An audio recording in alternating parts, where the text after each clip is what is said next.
अस्सलामुअलैकुम। Welcome to Madan media. आप सुन रहे हैं मोहम्मद मदनी की आवाज़। आज एक बार फिर एक इंटरेस्टिंग वीडियो के साथ हाजिर हुआ हूँ। आज की इस वीडियो में मैं आपको पास्ता और मैक्रोनी में फ़र्क के बारे में बताऊंगा। बहुत से लोग पास्ता और मैक्रोनी को एक ही समझते हैं।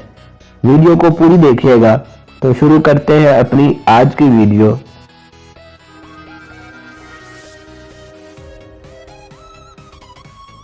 इटली के खानों की बात की जाए तो सबसे पहले हमारे जहन में पिज़्ज़ा का नाम आता है।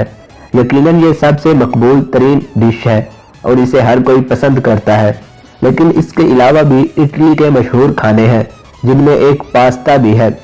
पास्ता मुख्तलिफ ममालिक में मुख्तलिफ तरीक़ों से खाया जाता है।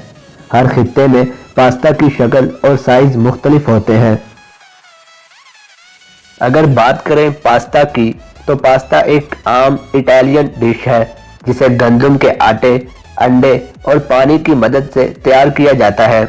18वीं सदी से कबल पास्ता हाथों से बनाया जाता था और इसके लिए मुख्तलिफ तकनीक इस्तेमाल की जाती थी।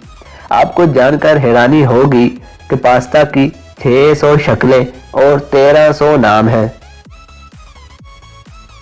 और अगर आप बात करें मैक्रोनी की तो मैक्रोनी भी पास्ता ही की एक किस्म है और इसकी शक्ल एल्बो के जैसी होती है, इसीलिए इसे एल्बो मैक्रोनी भी कहा जाता है।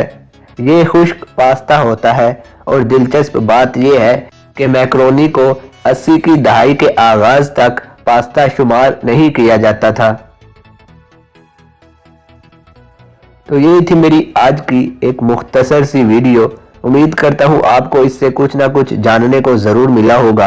आप इस हवाले से क्या कहना चाहेंगे मुझे कमेंट सेक्शन में लाजमी बताएं। वीडियो अच्छी लगने की सूरत में लाइक करके ज़्यादा से ज़्यादा लोगों तक शेयर करें। मज़ीद ऐसी वीडियोज़ के लिए मेरे चैनल को सब्सक्राइब करें और साथ लगे बेल को लाजमी प्रेस करें ताकि आपको मेरी हर वीडियो का नोटिफिकेशन टाइम पर मिल सके। Thanks for watching.